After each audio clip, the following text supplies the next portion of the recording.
I'm pretty sure this is the video that you've all been waiting on. And not gonna lie, I had to think long and hard about this one. That's what she said, but I digress. Welcome to level 2 of Looksmaxxing, Pretty Boy Edition. So sit back, prop the feet up, and have no fear. I've done all the legwork for you and figured all this out. So all you have to do is do as I say. So if you're ready, let's do this. The hair.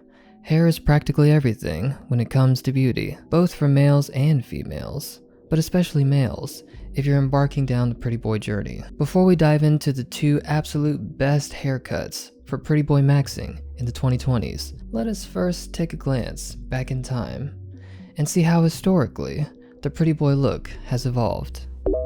2000 to 2009, the decade of skaters and emo boys.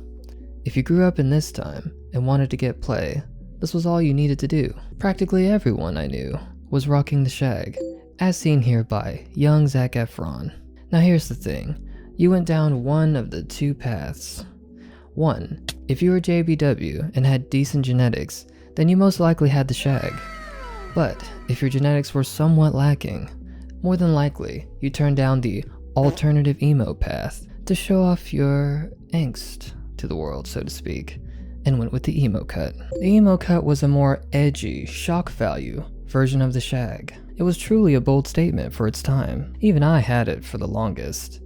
Some iterations can still be seen to this day, though more toned down and modernized. But suddenly, here come the 2010s, and everything changed. We enter a new age of pretty boy, the hipster indie age. Now an honorable mention for this time frame would be of course the undercut, long on the top and high and tight on the sides. It was worn practically by every dude in some ways and still is to this day, but it's sort of outside the pretty boy realm, so it's important to note, but don't pay too much attention to it. So what hairstyles were all the heartthrobs of 2010s rocking?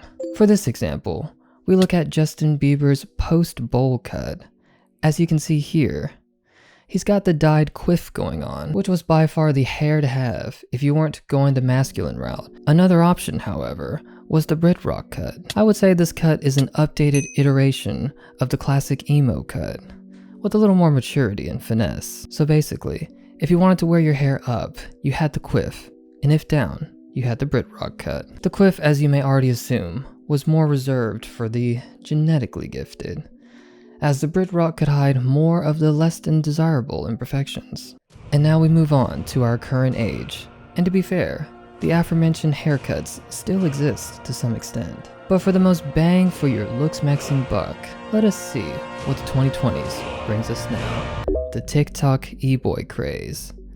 Now to be fair, the e-boy archetype has actually been around since the mid to late 2010s. It was sort of what all the emos eventually evolved into, as a new popular subculture to follow. However, it wasn't until the preps and jocks decided to lean in on this aesthetic that it really gained popularity in the 2020s. With this look, it boasted an ode to the 90s with the classic curtain-style haircut, made famous previously by none other than the young Leonardo DiCaprio. Parted in the middle, or perhaps slightly offset like mine, it features a long top with a clean clippered undercut. This haircut can even be seen in what most would consider the hottest male video game character, Leon S. Kennedy from Resident Evil. But simultaneously, alongside this now popular aesthetic, is the previously Vine, now TikTok boy aesthetic, which brought forth none other than the wet mop cut, affectionately known by some as the mushroom cut. This is the hair that pretty much every young guy has right now, if not the curtains cut. But as you can see historically, it's always been a silent war between the mainstream, the preps, versus the clash subculture or the edgelords. In the 2000s, it was shag cut versus emo cut. In the 2010s, the quiff versus Brit Rock. And now in the 2020s, the wet mop versus the curtains. Now I know what your next question is going to be. Kagan, that's all good and well, but what styling products should we use? Well, honestly, the haircare industry is saturated with a bunch of shit you don't need. My advice is simply this. If you're active and in the gym, Still shower and rinse your hair every day, but only shampoo, maybe once every 2 to 3 days. The natural oils of your hair are better than anything a synthetic product can emulate, plus with the added benefit of keeping it strong and healthy. Here's what I do.